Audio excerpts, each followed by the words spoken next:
It's been great to be with you this morning. Sarah Cook here signing off. Thank you, Greg, and I'll hand over to Tim Della for the Town Challenge Cup. So there, the start in the Town Challenge Cup. Waiariki Rowing Club up against Sydney and Australia and Nereus from the Netherlands. So a real interesting mixture of crews we've got here in front of us. That crew on the right with the blue blades, the Sydney and Nereus. Making a pretty decent looking start as Tim Della takes his seat beside me, up against the crew from New Zealand on the left. Yes, morning Greg. Love semi-finals day. Pressure and tension for both of these boats trying to progress through to the final tomorrow. And looking at that start in this Town Challenge Cup semi-final, even Stevens so far.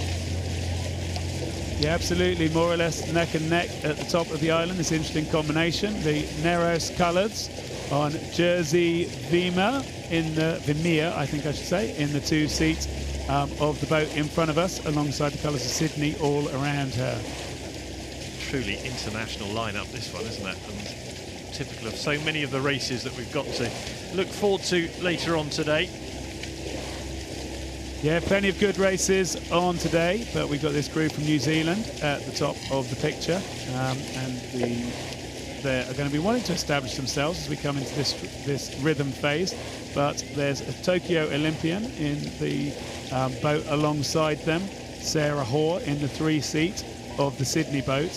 So plenty of good experience and pedigree up against them here. There's almost a Tokyo Olympian in Phoebe Spores, who was an unused reserve for the New Zealand 8 in Tokyo last summer. Her older sister Lucy Spores won a silver in that 8. Very talented rowing family. In the stroke seat you can see in the black of New Zealand on the Berkshire station, and they look like they've hit a bit of a rhythm now. Yeah, they have hit a bit of a rhythm. Both of those crews will have settled into it. They're coming towards the barrier signal. We're going to see that yellow flag get dropped. So that means the stewards can take the time and report that back to us. And I think they'll put that signal up, which will show that the crew from New Zealand are going to be just slightly in front of the Sydney-Nereus combination to the left of our picture.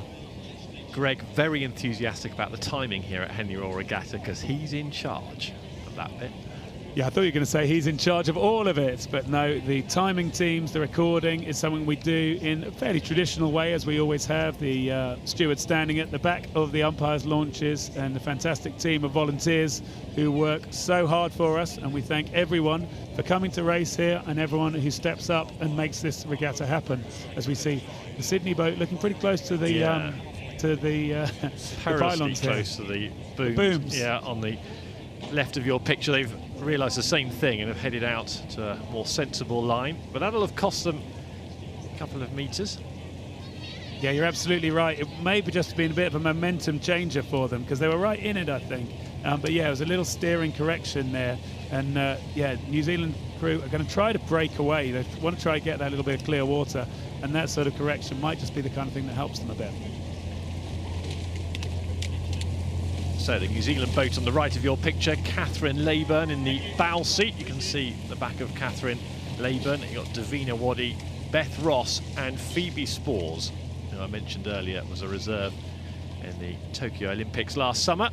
And that New Zealand boat, the racing will be tighter today throughout the card. It's going to be competitive, tighter, by its nature higher quality, perhaps more nerve-wracking in some cases as well, because everything rests on these races to get into the coveted finals tomorrow. And at the moment, this New Zealand boat in the town is looking in good nick, in good shape, in good order. Yeah, they'll be very pleased with seeing themselves just being able to edge away. It's not been anything spectacular. It's just a stroke-by-stroke movement that the crew from New Zealand have been able to make here. They beat Oxford Brookes University and Oxford University yesterday at exactly the same time on the water. I don't know if that makes any difference, Greg. In fact, you can get a bit of routine, day-to-day routine. That perhaps helps a little bit. Yeah, I think it really does help, actually, to get into your routines. You don't really want to race the last race of the day one day and then be up early to race the next day.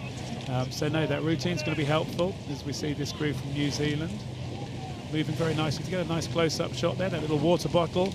I'm sure that water will have been emptied out before the start, and then the bottle secured, because it's probably a bit of a favourite for tomorrow if they make it through. So they look like they might make it through at the moment, because they've got clear water. They were on the Berkshire station yesterday, as they are today, the New Zealanders, and the opposition boat from Australia and the Netherlands also on the Berkshire station. Again, that perhaps gives you a little bit of an advantage, because you've so recently experienced identical conditions, as identical as it gets from one day to another on the same station.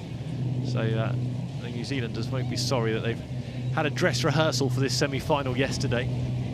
Absolutely, Tim. I think, you know, rowing is a repetitive skill. It's about just delivering one stroke after another, the same as you can, time after time. And the things they're having to deal with, changing conditions like we've got today.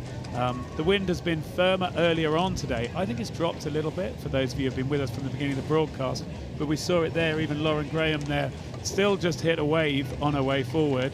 Just had to make a little correction to just make sure she got back in time with the rest of the crew. So Lauren Graham in the bow seat for Sydney and Nereus. You can see to the left some work to do for her and for Vermeer and Hoare, and Lexi Northdurft in the stroke seat, being left out the picture. New Zealand enjoying this as they get in front of the regatta enclosure and move into the stewards enclosure. This is a great commanding position to be in on semi-final Saturday. You can enjoy the support from the banks. Still quite blustery, isn't it? You see those flags in the background fluttering vigorously. Yeah, I think you're right. Blustery does describe these conditions. So sometimes you see the waves actually coming in off the water, off the lovely pictures that we're able to show you. You can see just how the athletes need to be. They need to be so powerful and strong, but they also need to be relaxed. So when you do get hit by a little gust or by a bit of a wave, you can just ride with it, stay relaxed, not too tense, so it doesn't affect you too much. So it looks like this New Zealand boat will be on best behaviour this evening and preparing for a really big outing tomorrow. Yeah, absolutely on best behaviour this evening. Henley was lively last night. He'll be lively again tonight, I'm sure, because most of the competitors will not have made it through to the weekend. This group from New Zealand will be making all the way through to finals day on Sunday, as they're coming past this position in front of that grandstand, taking the applause. So Waiariki of New Zealand, well put together race, looking pretty composed as they go in front of a really crowded stewards enclosure. Competitive race definitely, but in that second half the New Zealanders stamp their authority, and they will be heading through to the final of the Town Challenge Cup tomorrow. That's their win. They get the Sunday glory, and it's going to be goodbye to the Australians and Dutch in the Town Challenge Cup. Yeah, confirmation there of that result for the crew from New Zealand over that Sydney and Nereus crew. A really professional job from the New Zealanders. They just did what they needed to. They always looked in control. There's nothing out of the ordinary going on. It was just one stroke after another, controlling the boat, controlling the conditions really well.